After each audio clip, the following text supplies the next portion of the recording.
Before we get started, check out Moomoo if you want to have payment for order flow free trading, or check out my Discord. The link is through my Patreon, where I give you my plays every week, and we go into the markets together and we make money every week on the week. That is in the Discord.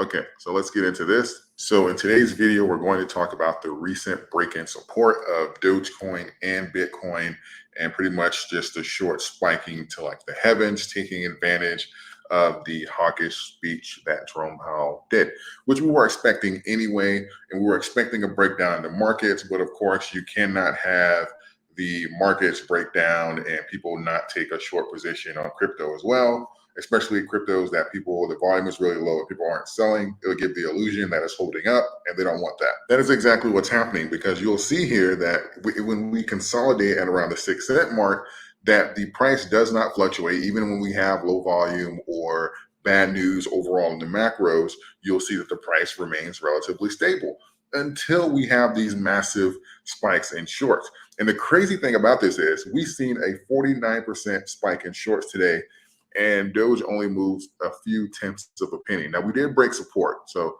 I'm going to make it seem like it was nothing, but that's a massive increase in short for a very minimal movement. I'll say that much. So this is where we are, right? Oh, right now it's 51.60%. So this is where we were. We were around 2.3 million, and now we're at 3.7.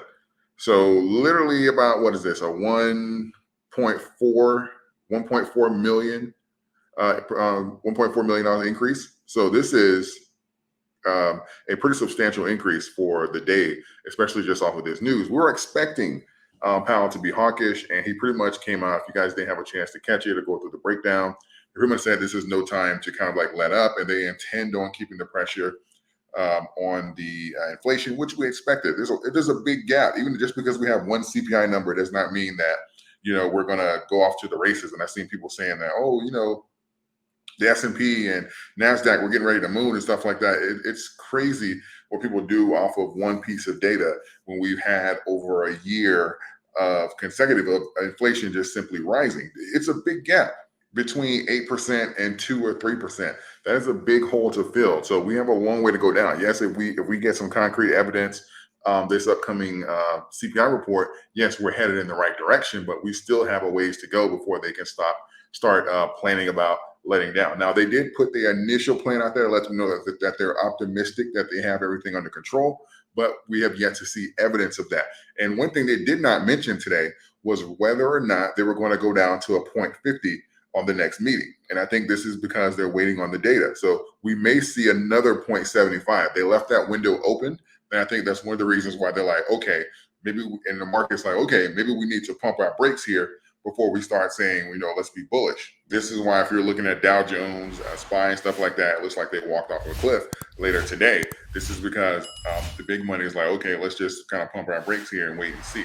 Let's take a look here at the support lines for the actual coins. Let's look at Doge first, and then we'll take a look at Bitcoin. You'll see that we had support down here at around the 6.6 mark, and this was the first level of support. There's 3 lines for Doge: 6.6, 5.9, and roughly around 5.1. We've broken below the 5.1 just momentarily, like a flash crash, but ultimately that's where we've gotten the bounces from. We've gotten 2 from the 5.1, 2 bounces from the 5.9, and then a few bounces from the 6.6. We've broken through the 6.6, so we have 2 levels left.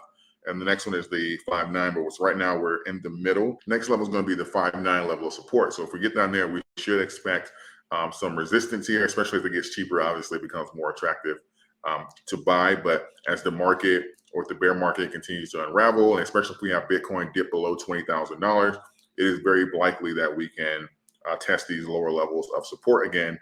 And again, if you are long, this just provides opportunities for you to make sure that your average is in this range. Like, this is, in my opinion, I think this is, especially now with the amount of time that we're getting to be in this range. We've been here since roughly, I'd say, well, at the earliest you can say May, but this is prime opportunity here to make sure that, we can get our DCAs down here in this range. I bought some Doge at around 2 cents. but my average for the most part is right around 5 cents. So this is ideal range even for myself, especially if we get that breakdown past 6. But let's take a look here at Bitcoin, because I know sometimes people like to isolate Dogecoin to just the shorts and stuff like that, but it's normally a unison movement. Bitcoin, obviously, we had the support here at around 20,787. And as you can see, we have broken below that to around 2253.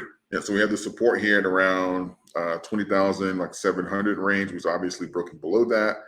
We're at 2243 right now. And we are looking at the next line of support is going to be around the 18,968. Again, we've had some rejections from below that, but ultimately you'd be looking at, if we continue in this trend, you'd be looking at around the 18 mark to get some support and hopefully get some resistance there. But ultimately, that breakdown can certainly cause a breakdown in other cryptos as well. But Dogecoin has a couple more support levels, but again, that's just really being in the optimum range, especially once you start breaking below your initial line of support. In my opinion, those are just great opportunities to get into the coins if you are long on them and you are preparing for the next bull run. Now, you're going to see possibly a bunch of people who do not want the market to correct, and you may see even another bear market rally like we saw before. And again, if we're not getting to those main support lines, like a 10 cent, 12 cent on Dogecoin or a $28,000 to $30,000 range on Bitcoin, we cannot confirm those as rallies. We can get excited about them coming up to test those lines, but until they break through them and establish that and hit that next level of like resistance, we're going to kind of have to count it for what it is, which is maybe a bear market rally, relief rally, whatever you want to call it. But as of right now, that is the numbers that we are looking at. Like the video, subscribe to the channel for more. I appreciate all of you, and I will see you in the next one.